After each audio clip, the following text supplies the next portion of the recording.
Hi guys, welcome back to my YouTube channel and yet another story time video. आज मैं आप लोगों के साथ 3 स्टोरीज शेयर करने वाली हूँ जो सुन के यू विल फील लाइक मैं भूत से क्या ही डरूं। इंसान से ज़्यादा डरना हमें चाहिए, लिटरली। बेसिकली ज़्यादा आज देरी नहीं करते हैं बिकॉज आज का जो 3 स्टोरीज होने वाला है ना, वो बहुत ही थोड़ा सा डार्क एंड सेंसिटिव टॉपिक्स में टच करने वाला है।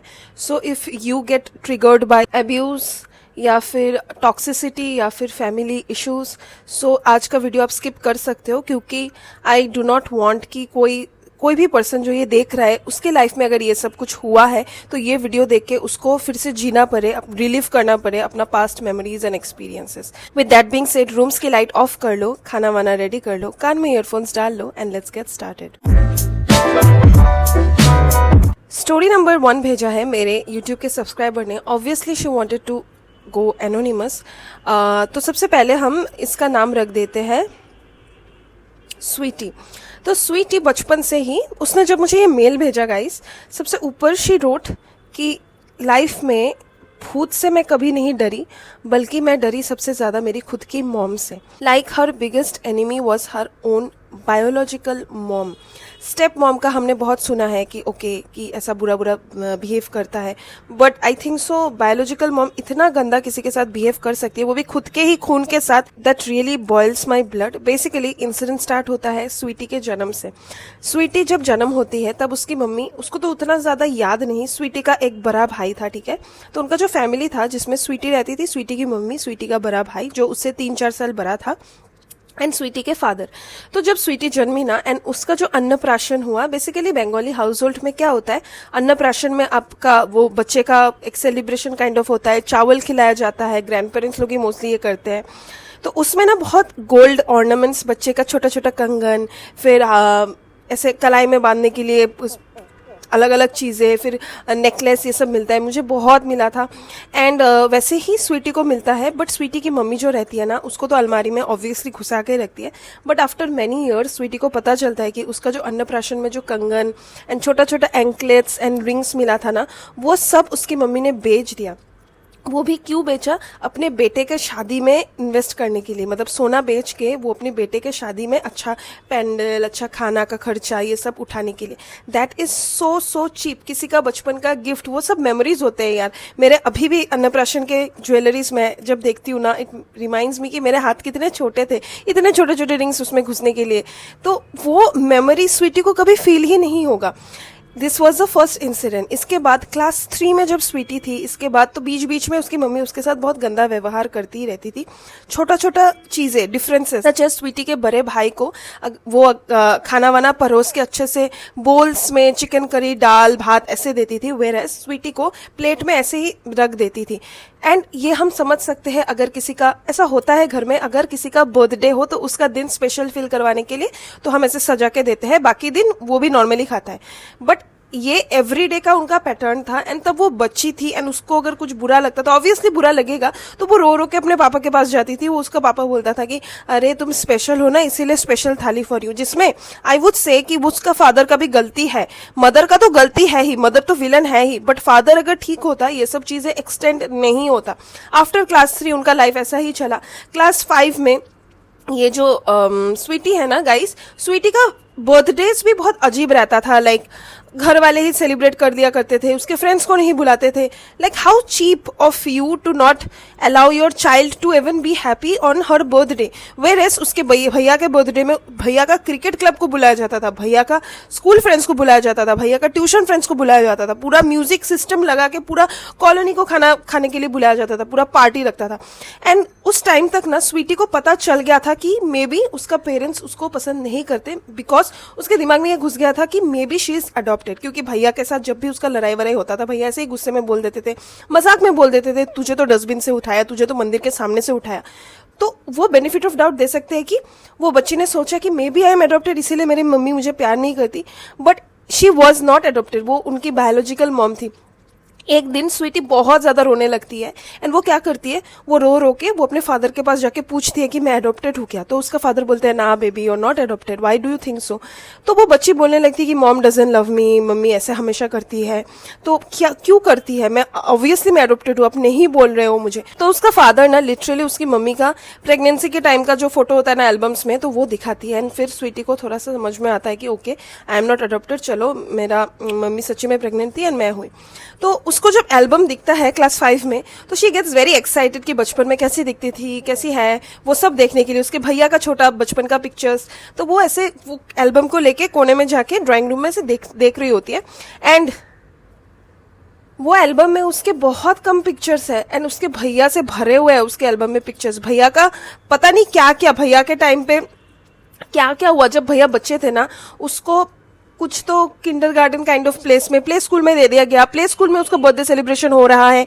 तो ये सब देख के ना स्वीटी इतनी ज्यादा सैड हो चुकी है, क्लास 5 में पढ़ने वाली बच्ची आप समझो, वो जो एल्बम देख रहे हैं उसके आंखों से टप टप टप टप आंसू गिर रहे हैं उस एल्बम में एंड फिर वो एल्बम को फाइनली बंद करके अपने फादर के हाथ में देके भाग जाती है। उसका फादर नोटिस नहीं कर पाता कि वो रो रही होती है, तो वो रूम को लॉक करके बहुत ज्यादा रोती है एंड जब वो रो रही होती है ना उसकी मम्मी आती है बोलने के लिए कि तुम पढ़ाई करो पढ़ाई करो, पढ़ाई क्यों नहीं कर रही।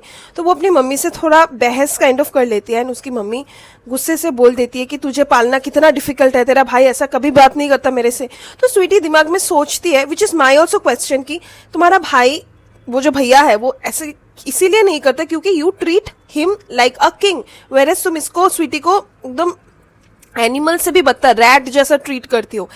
एनीवेज तो स्वीटी ने अपने दिमाग में बना लिया था कि क्लास 5 में ही, वो छोटी बचपन में ही उसने बना लिया था कि उसकी मॉम डजंट लव हर, उसका भैया ऑल्सो उसको पसंद नहीं करता, उसके पापा ऑल्सो उसके साइड नहीं है।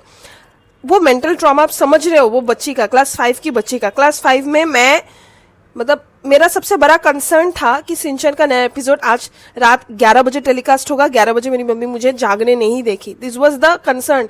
तो हमारा जो लाइफ है हम कितने लग्जरी में जी रहे हैं कंपेरिजन टू पीपल जैसे स्वीटी। एनीवेज तो क्लास 8 में ना एक और इंसिडेंट होता है, this is so heartbreaking guys.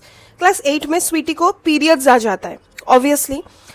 तो पीरियड्स में जनरली क्या होता है, हमारे मॉम जो होते हैं ना वो बहुत ज्यादा कंसर्न लेते हैं, केयर लेते हैं, हमें ज्यादा वॉक करने नहीं देते, मोस्ट घरों में यही होता है।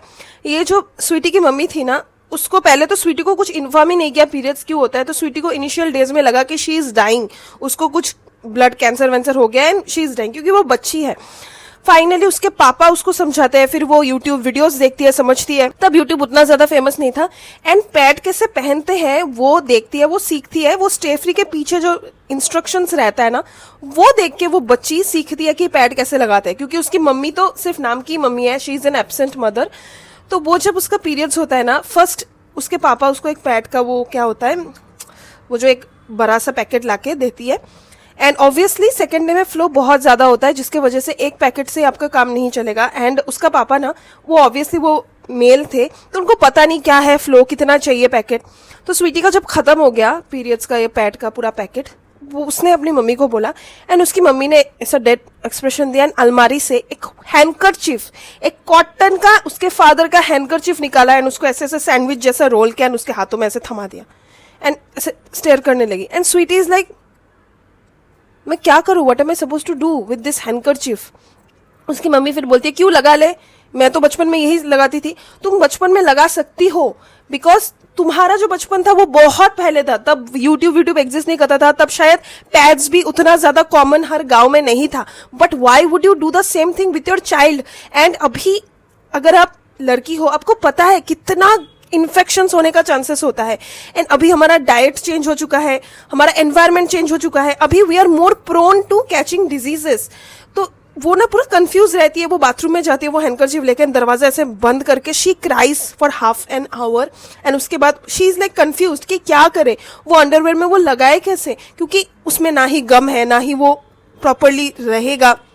उसने जैसे तैसे लगाया with double sided tape, you guys, double sided tape, उसके साथ वो हैंकरचीफ लगाया एंड उसके बाद उसको ही वॉश करना पड़ता था एंड वॉश करते करते वो रोती थी क्योंकि क्लास 8 की बच्ची है। आई एम सॉरी, मैं आज बहुत ज्यादा क्या बोलूं आग बबूला हो रही हूँ while even telling you guys this story. Anyways वो जब वॉश कर रही होती है ना, वो रो रही होती है क्योंकि उसको ऑब्वियसली डर लगता है। पहले बार आप ऐसे किड इतना ज्यादा खून देखते हो, वो भी खुद का खून आपको क्लीन करना पड़ रहा है, तो उसको बहुत डर लगता है। उसके बाद वो जो कपड़ा है वो उसको हेयर ड्रायर से सुखाया करती थी, क्योंकि उसकी मम्मी का था कि दूसरा कपड़ा नहीं है, दूसरा हैंडकरचिफ नहीं है, यही तुम्हें यूज करना पड़ेगा। तो वो लिटरली हैंडकरचिफ को हेयर ड्रायर से खड़ी होके उतना टाइम वो कुछ पहनती नहीं थी, ऐसे घर घर करके सुखाती थी, रोते रोते टप टप टप उसके आंसू गिरते रहते थे। एंड यहाँ पे मैं दोष उसके भैया का भी दूंगी, क्योंकि तुम कौन सा अलग हो, तुमने तुम्हारी बहन का ख्याल नहीं रखा, तुम्हारे मम्मी पापा गलत है, बट तुम भी गलत ही हो। सो ये जो बच्ची थी ना, इसको थोड़ा सा हैबिचुअल ये हो गई। एंड जब इसको प्रॉपरली सब चीज पता चल गया क्लास 9 के टाइम पे, तो ये क्या करती थी, इसकी मम्मी इसको ऑटो भाड़ा ये सब के लिए पैसा जो देती थी ना, वो इकट्ठा कर करके मंथ एंड के टाइम में वो छुप छुपा के पैड्स खरीदती थी, और पैड्स को स्कूल बैग में छिपा के रखती थी, बुक्स के अंदर पैड एक एक पैड लेके छिपा के रखती थी, ताकि उसकी मम्मी कभी उसको डांटे नहीं। Like what is wrong with you lady, तुम खुद भी औरत हो, एंड तुम खुद की ही, किसी और की भी नहीं, तुम खुद की ही बेटी के साथ ये सब कर रही हो।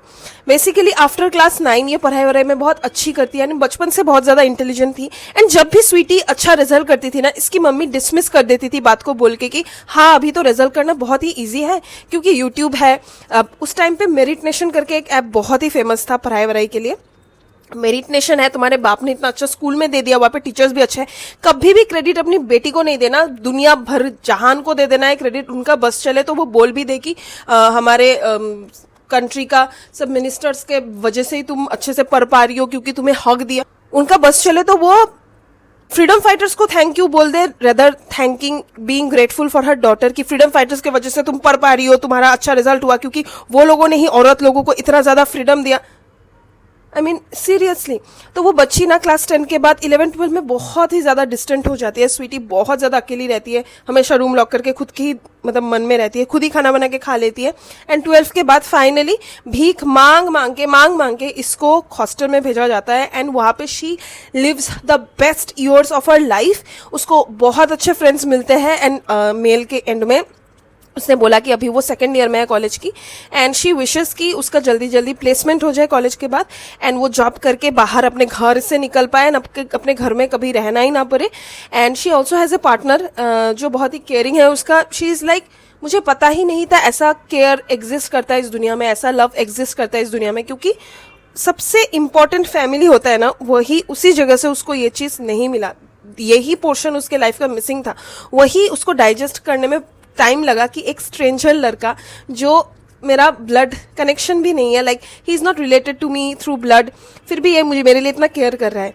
सो this was the entire story. And I know that girl is watching ये video. I just hope and I will pray कि आप वो घर से जल्दी जल्दी निकल जाओ, आपको बहुत अच्छा जॉब मिले, आप बहुत अच्छा लाइफ जियो, आप अपने मम्मी पापा ने आपको जो लाइफ दिया ना उससे 10 टाइम्स ज्यादा अच्छा लग्जरियस लाइफ जियो। एंड वो लोग अगर आपको देखे भी, ऐसा पर्सन का ट्रेट साइन हो कि once you do better in life, वो लोग फिर आते हैं आपके पास कि ओ माई गॉड हमें तो तुम पे पहले से ही बिलीव था। बट ड्यूरिंग योर जर्नी ये लोग 2% का सपोर्ट नहीं करेंगे तुमको, बट तुम्हारे रिजल्ट में ये लोग उछल उछल के आएंगे कि मुझे इस पे जरूर पक्का विश्वास था कि ये लाइफ में कुछ ना कुछ तो कर लेगी। तो ऐसे इंसानों को बिल्कुल तुम इंटरेस्ट ही मत देना। एंड कभी भी मत भूलना कि ये सब लोगों ने तुम्हारे साथ क्या किया है। सॉरी कोई मैजिकल वर्ड नहीं है, ये सब तुम्हें जो चोट मिला है बचपन से, तुम्हारा हार्ट जो इन लोगों ने दुखाया है, इसको कभी मत भूलना, एक सॉरी से इसको रिपेयर मत करना। तो गाइज बढ़ते हैं सेकंड स्टोरी के तरफ। सेकंड स्टोरी भेजा है ऑब्वियसली एक एनोनिमस सब्सक्राइबर ने, जिनका सबसे पहले ये लड़की का नाम हम रख देते हैं साक्षी। तो बेसिकली साक्षी का बचपन से ही बहुत ही अच्छी एक friend, like childhood best friend थी, जिसके साथ उसने सब कुछ किया था, बचपन से उसके साथ ही खेली, उसके फैमिली को भी वो पहचानती थी, एक दूसरे का घर उनका आना जाना रहता था, जैसे होता है एक बेस्ट फ्रेंड्स के बीच में। बेसिकली ये जो लड़की थी इसकी बेस्ट फ्रेंड, इसका उतना रेलेवेंस नहीं है, इसको मैं बेस्ट फ्रेंड ही बोलूंगी। इसका एक बड़ा भाई था जो कि हॉस्टल में रहा करता था, एंड बहुत कम घर पे आया करता था, वेकेशंस में सिर्फ आया करता था, क्योंकि सपोज इसका घर अगर एकदम साउथ में है तो इसका हॉस्टल बहुत ही ज्यादा डिस्टेंस में था, एंड वो बार बार आना जाना वो लोग अफोर्ड नहीं कर पाते थे, एंड इतना ज्यादा टाइम वेस्ट कौन ही करेगा बेसिकली। तो ये जो साक्षी थी, इसने कभी ऐसे आमने सामने ये बेस्ट फ्रेंड को, भाई को, ब्रदर को, बिग ब्रदर को कभी देखा ही नहीं। एंड बाकी फैमिली मेंबर्स के साथ तो वो बहुत ज्यादा अच्छी थी ही, उसके फैमिली मेंबर्स, बेस्ट फ्रेंड के फैमिली मेंबर्स बहुत अच्छे से ट्रीट करते थे साक्षी को। मेन इंसिडेंट तब होता है जब साक्षी क्लास 10 में पढ़ रही होती है, सीबीएसई स्कूल में पढ़ रही होती है, कुछ साल पहले का ये स्टोरी है। बेसिकली एक दिन वो प्रोजेक्ट करने के लिए उसके बेस्ट फ्रेंड के घर में जाती है। तो उनका जो घर था ना वो बहुत अच्छा खासा घर था, एंड उनका जो ड्राइंग रूम था, उस ड्राइंग रूम में नीचे 2 कॉफी टेबल्स थे जहाँ पे आप प्रॉपर्ली बैठ के प्रोजेक्ट कर पाओ। एंड क्या होता है टेबल में करने से क्या होता है, चार्ट पेपर जो होता है ना, you will have to constantly stand while doing the project, जो बहुत ही ज्यादा हेक्टिक है। वेरस उनका जो ड्राइंग रूम था वो कॉफी टेबल में ऐसे बैठ के, ऐसे नीचे बैठ के you can do your project. तो वो लोग हमेशा प्रोजेक्ट वही ड्राइंग रूम के कॉफी टेबल में कुछ टीवी में कार्टून या फिर कुछ गाना वाना चला के वो सब करते थे। तो ऐसे ही वो एक दिन अपने बेस्ट फ्रेंड के घर गई ये सब करने के लिए, and while she was doing उसका प्रोजेक्ट वो नोटिस करती है कि एक लड़का ऐसे सामने से नहा के जस्ट आया है इन टॉवल। ओके, तो वो ऐसे देख के ना वो डर जाती है, नीचे फिर अपना प्रोजेक्ट कर रही होती है। तब ये जो फ्रेंड रहती है तो फ्रेंड बोलती है अरे डोंट वरी, ये मेरा चिरकुट सा भैया है, ये तुम हमें डिस्टर्ब नहीं करेगा, यू डोंट वरी। तो ये जो भाई रहता है ना ये हेलो बोल के चला जाता है, क्योंकि इसको शर्म आता है, क्योंकि ये सिर्फ टॉवल पहना हुआ था। ये जब अंदर चला जाता है थोड़ा टाइम बाद ये रेडी वेडी होके like proper T shirt shorts पहन के निकल के बाहर सोफा में बैठता है। ये जो बेस्ट फ्रेंड था उसका भैया के साथ थोड़ा बहुत इनका झगड़ा चल जाता है, नॉट झगड़ा जो छोटा मोटा रहता है ना सिबलिंग्स लोगों का लगता रहता है, वैसा वाला झगड़ा लग जाता है। और द टीवी कि भैया को क्रिकेट मैच देखना है या फिर कुछ तो देखना है, एंड वो लड़की को जो गाना चल रहा है वही सुनना है वाइल डूइंग द प्रोजेक्ट। तो इसमें वो जो साक्षी थी थोड़ी हंस रही होती है, क्योंकि साक्षी इज ए सिंगल चाइल्ड, तो उसको बचपन से कभी ये चीज मिला ही नहीं कि भैया के साथ आप बैंटर कर रहे हो, आप सिबलिंग्स के साथ लड़ रहे हो। तो ये जो बेस्ट फ्रेंड थे ये झगड़ा वगड़ा करके ना अचानक से ये कान में फुसफुसा के, साक्षी के कान में फुसफुसा के बाथरूम भाग जाती है। बेसिकली ये बोलती है कि सुन मेरा शायद पीरियड्स आ गया है, आई कैन फील इट, तो मैं वॉशरूम में जाती हूँ, मुझे थोड़ा टाइम लग सकता है क्योंकि शायद अगर कपड़े वपड़े में लग गया है स्टेन तो I have to clean it. तो फिर Sakshi is like oh it's all right but जल्दी आ जाना, क्योंकि ऑकवर्ड लगता है मुझे ऐसे तेरे भैया ऐसे बैठे हुए हैं एंड मैं प्रोजेक्ट कर रही हूँ, तो जल्दी आ जाना। तो ये जो बेस्ट फ्रेंड होती है कि she is like okay okay मैं जल्दी आ जाऊंगी, ये बोल के चली जाती। तब उनके घर में उनकी मम्मी प्रेजेंट नहीं थी, मम्मी कुछ तो पूजा अटेंड करने बाहर लाइक नेबर के घर में, पास ही नेबर के घर में गई थी। तो साक्षी प्रोजेक्ट कर रही होती है, तो तभी वो जो भैया होता है तो भैया पूछता है साक्षी को कि can I change the channel. Obviously Sakshi बोलेगी कि हाँ भैया आप you can change the channel. तो भैया 9XM चलाते, उस टाइम में 9XM का बहुत ज्यादा क्रेज था, तो वो प्रोजेक्ट कर रही होती है। तो ये जो भैया होता है ना, ये भैया फिर पूछते हैं कि क्लास 10 कैसा चल रहा है, कैजुअल नॉर्मल कन्वर्सेशन इनिशिएट करते हैं। एंड साक्षी बहुत ही ज्यादा इंट्रोवर्ट किस्म की लड़की थी, तो साक्षी बस आंसर करती है, क्वेश्चन बैक कुछ नहीं करती, क्योंकि साक्षी को ऑकवर्ड फील हो रहा था। इसके बाद जो होता है इस सिचुएशन को और ज्यादा ऑकवर्ड फील करवा देता है।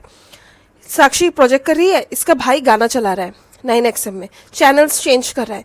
उस टाइम पे बहुत ज्यादा गाने के चैनल्स थे, 9XM, जिंग और बिंदास और वगैरह वगैरह, चैनल वी। तो अचानक से ना वो एक चैनल में स्टॉप कर जाता है एंड उस चैनल में एक गाना चल रहा होता है। नाउ यू माइट थिंक एक गाने में क्या ही ऐसा होगा कि साक्षी को ट्रॉमा हो जाए। बेसिकली वो गाना चलता है, द गाना का नाम इज आशिक बनाया आपने। अगर आप लोगों ने इसका वीडियो या फिर देखा है कुछ भी, आपको पता होगा this is an adult song. तो ये जब चलाती है ना साक्षी, बहुत ज़्यादा उसको अजीब सा फील होता है, क्योंकि साक्षी को पता था कि ये सॉन्ग बहुत ही लाइक वैसा वाला टाइप का है। तो वो ना पूरा ट्राई करती है कि अपना मुंडी को नीचे रखें। एंड वो जो भैया थे, यू कैन फील, आप अगर नीचे भी देख रहे हो ना, यू कैन फील कि कोई अगर आपको देख रहा है, आपका पेरिफेरल विजन से यू कैन अंडरस्टैंड, इतना तो सेंस सभी में होता है। तो वो फील कर रही होती है कि वो जो भैया होते हैं वो भैया अभी उनके डायरेक्शन में ऐसे घूम गए हैं एंड एक बार टीवी देख रहे हैं, एक बार उसे देख रहे हैं, एकदम लंबा वाला स्टेयर कर रहे हैं साक्षी को। एंड साक्षी को बहुत ही वियर्ड लग जाता है कि फर्स्ट टाइम मैं भैया से मिली and he is like a brother to me, तो ऐसा क्यों कर रहे हैं। तो वो वेट कर रही होती है कि उसकी बेस्ट फ्रेंड कब आएगी। 10 मिनट बीत जाता है एंड वो गाना खत्म हो जाता है ऑब्वियसली। तो उसका भैया फिर से चेंज करने लगता है चैनल। एंड अभी वो कुछ तो शो था, मेल में मेंशन नहीं था क्योंकि आई गेस वो भी भूल गई, जहाँ पे लड़के लोग बिकिनीज पहन के बीच में वो लोग चले गए, उन पे प्रैंक होगा, they will make out, prank भी नहीं चैलेंजेस होगा, 2 मिनट्स चैलेंजेस, जहाँ पे they will be asked to make out and all bullshit. तो वो चला के रखा है। एंड साक्षी को ना अभी लिटरली अनकंफर्टेबल बहुत ही ज्यादा फील हो रहा था। शी फेल्ट कि उसका privacy was violated without even touching her, क्योंकि हमेशा आपको कोई बैड टच करे to make you feel uncomfortable, ये जरूरी नहीं है। किसी का, लड़कियों में ना ये बहुत गट फीलिंग होता है कि ये पर्सन मेरे लिए अच्छा नहीं है, ये पर्सन के दिमाग में मेरे लिए गंदा फीलिंग्स चल रहा है। तो साक्षी को बहुत वियर्ड लगता है। 5 मिनट्स बाद साक्षी वेट कर रही होती है एंड आवाज लगाती है अपने बेस्ट फ्रेंड को चिल्ला के कि सुन, मैं घर जा रही हूँ, मुझे काम है। तो वो ये बोल के निकल जाती है। निकलते वक्त ये जो भैया होते हैं ना, ये भैया बोलते हैं कि तुम जा पाओगी, मैं तुम्हें छोड़ दूं। देन शी इज लाइक, मैं पास ही रहती हूँ, मैं चल चल के चली जाऊंगी। तो फिर वो भैया फिर बोलते हैं कि ओके तुम फिर से आना, हाँ। एंड ये बोल के उसके बाद वो जो निकलती है ना, वो रास्ते में पूरा उसको ऐसा फील होता है कि बहुत गंदा उसने कुछ कर दिया, उसके साथ गंदा कुछ हुआ। नो नो नो, उसने कुछ गंदा कर दिया। And now she was feeling guilt कि मैंने ज्यादा ओवर रिएक्ट किया क्या, मैं ज्यादा सोच रही हूँ क्या। यही प्रॉब्लम है ऐसा, ये सब सिचुएशंस में ना गाइस, यही प्रॉब्लम होता है कि जो विक्टिम है वो खुद को ही गिल्ट शेम करना स्टार्ट कर देती है। उसके बाद वो घर पहुंच जाती है एंड 1 वीक तक ना वो पूरा उखरी उखरी रहती है। उसका बेस्ट फ्रेंड उसको बार बार पूछ रहा होता है कि क्या हुआ, हमें बोल दे, हमें बोल दे। बट वो शेयर नहीं करती, ये सोच के कि उसका बेस्ट फ्रेंड क्या पता मतलब फ्रेंडशिप तोड़ दे। क्योंकि कौन, उसके दिमाग में था कि कौन ही एक्सेप्ट करेगा कि मेरा भाई, मेरा खुद का जिगरी भाई ऐसा कर सकता है, भैया ऐसा कर सकता है। व्हाट इफ अंकल आंटी मेरे साथ बात करना बंद कर दे, मुझे घर पे आना बंद कर दे। वो खैर अलग ही बात है क्योंकि वो खुद ही उनके घर जाना बंद कर देती है। एंड टिल डेट, अभी तो बहुत साल बीत चुके हैं, टिल डेट ये बेस्ट फ्रेंड को पता ही नहीं कि उसका भैया इज द सोल रीजन ये साक्षी ने उसके घर पे जाना बंद कर दिया। एंड साक्षी अभी बहुत ज्यादा कॉशियस रहती है, उसको कोई भी लड़का फ्रेंड के साथ बात करने में भी अभी बहुत डर लगता है।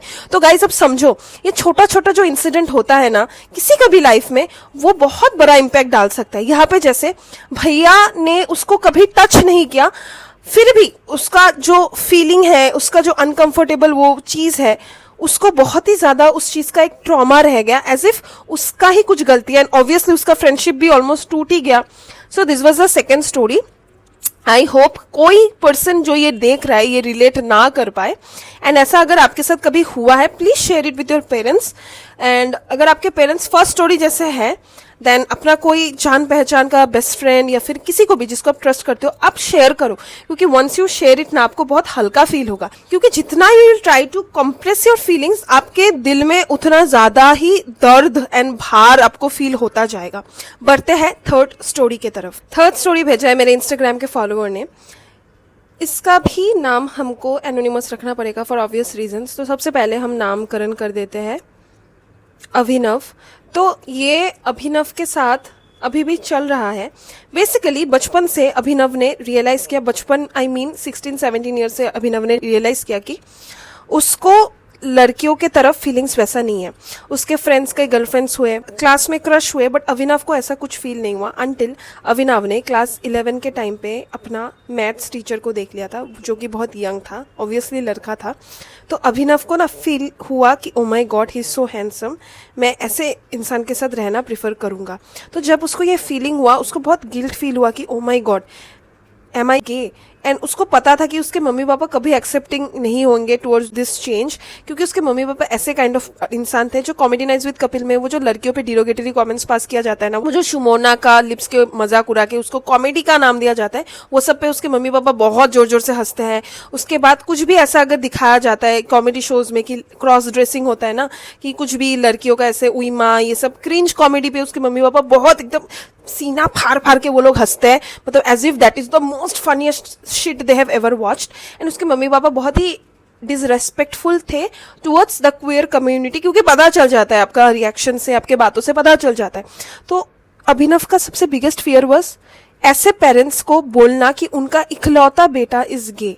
एनीवेज इसकी मम्मी को इवेंचुअली पता चल जाता है। एक बार अभिनव वॉशरूम यूज कर रहा होता है, तो अभिनव के फोन में ना एक नोटिफिकेशन आता है, एंड वो जो फोन रहता है वो उसके एकदम बिस्तर में रखा रहता है। एंड उसकी मम्मी तब कुछ तो उसके रूम में काम वाम कर रही होती है, वो नोटिफिकेशन को ऐसे देखता है एंड देखता है पहले है कि नाम किसका है, तो एक लड़के का नाम था, तो that is not the thing.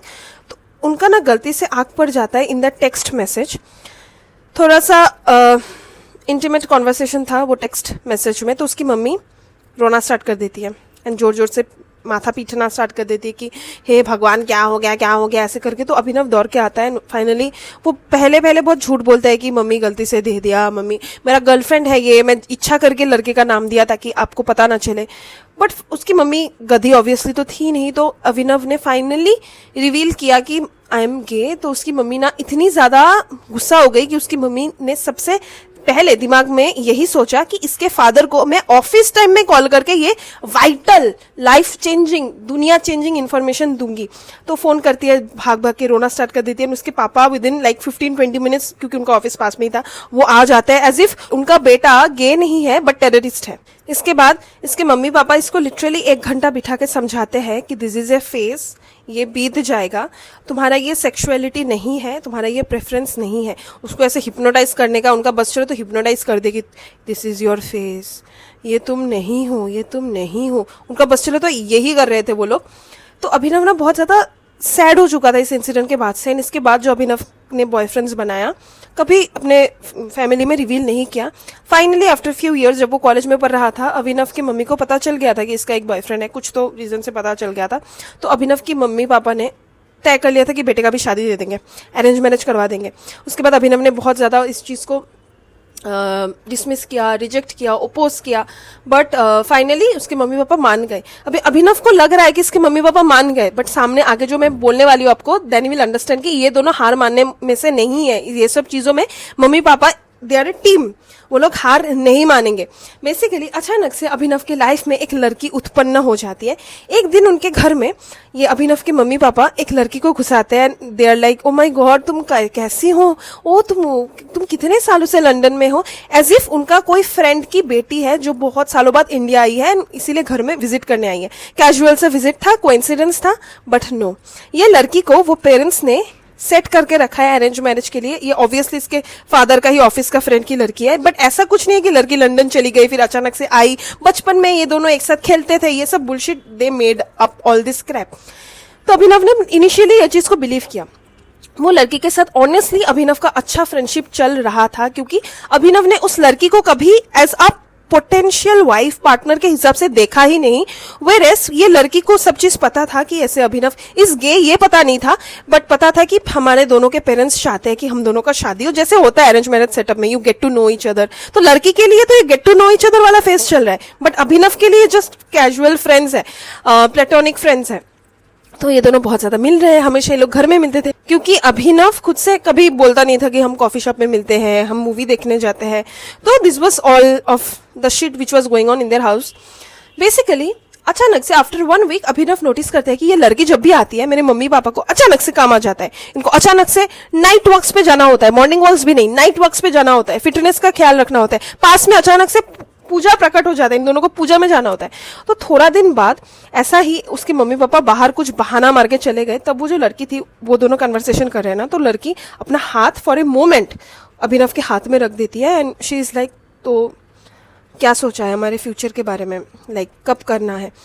तो फिर अभिनव इज लाइक, कब करना है, what do you mean girl. तो फिर वो लड़की बोलती है, क्यों, हमारे मम्मी पापा ने तो डिसाइड कर लिया कि लाइक नेक्स्ट ईयर तक हमारा एंगेजमेंट हो जाएगा। एंड अभिनव पूरा आसमान से धड़ाम करके फ्लोर में गिरता है एंड वो बोल देता है कि what do mean by engagement, हम तो सिर्फ फ्रेंड्स हैं, तुम तो मेरी बचपन की फ्रेंड हो एंड अभी वी हैव रिकनेक्टेड एंड मुझे अच्छा लगता है तुम्हारे साथ टाइम स्पेंड करना। तो फिर वो लड़की बोलती है कि नो, हमारे पेरेंट्स तो अरेंज मैरिज के लिए बात कर रहे हैं, मेरे पेरेंट्स ने तुम्हारा फोटो भी देख लिया, उनको तो तुम पसंद आ गए हो। तो फिर द बॉयज लाइक, मैं अभी कॉलेज में पढ़ता हूँ, मुझे जॉब नहीं है, मैं कैसे तुम्हारे साथ एंगेजमेंट करूँ, एंड सबसे इंपॉर्टेंट मैं गे हूँ। तो फिर वो लड़की ना बहुत ज्यादा शॉक हो जाती है एंड शी इज लाइक, तुम्हारे मम्मी पापा ने तो मुझे बोला नहीं, आंटी अंकल को तुमने नहीं बोला कि तुम गे हो, तुमने मेरा दिल दुखाया। तो फिर अभिनव ने बोला, मैंने मम्मी पापा को बोल दिया। तो तभी अभिनव ने ना सब डॉट्स को कनेक्ट किया कि इसके मम्मी पापा इतने हद तक गिर चुके हैं कि इसको अरेंज मैरिज करवाना चाहते थे। इसको ऐसा लगा था कि इन दोनों के बीच में कुछ इंटीमेट हो जाएगा, उसके बाद अभिनव के दिल में वो जो फेस है उससे निकल आएगा उनका बेटा एंड स्ट्रेट हो जाएगा, एज इफ वो फेस एक छोटा सा बबल है जिसमें अभिनव बैठा हुआ है एंड वो बर्स्ट हो जाएगा द मोमेंट वो लड़की उसका हाथ पकड़ लेगी, उसको चूम लेगी। एंड ऑब्वियसली ये प्लान पूरा चला जाता है घाई में एंड वो लड़की गुस्सा होके, सैड होके वो वहाँ से चली जाती है और उसके मम्मी पापा तो आ रहे होते हैं बहुत खुश होके कि oh my god, private time मिल गया इनको। एंड वो जब वहाँ पे पहुँचते देखते हैं कि लड़की नहीं है, तो वो अभिनव पे बहुत बरस जाते हैं। उनके बीच में फाइनली अभिनव एंड अभिनव के पेरेंट्स के बीच में बहुत ही ज़्यादा तू तू मैं हो जाता है, बहुत ही ज़्यादा झगड़ा हो जाता है। एंड अभिनव उस दिन डिसाइड कर लेता है कि दिमाग में कि मेरे मम्मी पापा कभी मुझे एक्सेप्ट नहीं करने वाले, तो इट्स बेटर कि मैं कभी शादी ही ना करूं, मैं अच्छे से पढ़ाई वढ़ाई करूं, मेरे मम्मी पापा का जितना ख्याल रखना है, क्योंकि बचपन से ख्याल इसके मम्मी पापा ने इसका रखा है, कभी भी फाइनेंशियली कभी भी इसको किसी चीज का रोक टोक नहीं दिया। इट्स जस्ट सेक्सुअलिटी जिसपे उसके मम्मी पापा कभी एक्सेप्टिंग नहीं थे। तो ही वॉज लाइक मैं जॉब करूंगा, मेरे मम्मी पापा का ख्याल रखूंगा ताकि बुढ़ापे में उनको कभी कोई प्रॉब्लम ना हो, क्योंकि obviously he was a single child. But without that factor मैं कभी इनका कोई भी चीज मेरे लिए डिसाइड करने नहीं दूंगा, मैं किसी लड़की से शादी नहीं करूंगा, क्योंकि मेरा लाइफ बर्बाद हो चलेगा, I am okay with it, क्योंकि I can have the decision of my life. But मैं किसी और लड़की का लाइफ क्यों बर्बाद करूं, उसके साथ शादी करूं, उसके बाद उस शादीशुदा लाइफ का कोई मीनिंग ही ना हो, क्योंकि आई एम गे। सो ये जो थॉट प्रोसेस है ना, ये जो डिसीजन है, बहुत ही अच्छा है कि you are not ruining someone else's life, क्योंकि किसी और इनोसेंट का लाइफ आप क्यों ही रूइन करो, वो ये अपराध तो आपके मम्मी पापा तक ही ठीक है। So this were the 3 stories. आज तीनों स्टोरीज में ही मैं बहुत ज्यादा आग बबूला हो गई, क्योंकि स्टोरीज ही गाइज ऐसे थे। मैं फॉर द फर्स्ट टाइम इतना ज्यादा चिल्ला चिल्ला के मैं कोई स्टोरी बोल रही हूँ, क्योंकि जब मैं ये स्टोरीज बोल रही हूँ ना, मैं वो सिचुएशन में घुस गई, तो इसीलिए मैं पूरा एकदम हिल गई हूँ ये सब स्टोरीज से। सो आई होप आप लोगों को ये स्टोरीज आज का अवेयर किया, अच्छा लगा, ये मैं नहीं बोलूंगी, क्योंकि we shouldn't be sadistic. Anyways, ये स्टोरीज से आप कभी रिलेट मत करो, यही I will pray for you all. मिलते हैं नेक्स्ट स्टोरी टाइम वीडियो में, तब तक stay safe, stay healthy, and always remember, life में कभी कभार थोड़ा बहुत डरना फ्रॉम भूत एंड फ्रॉम पीपल जरूरी है।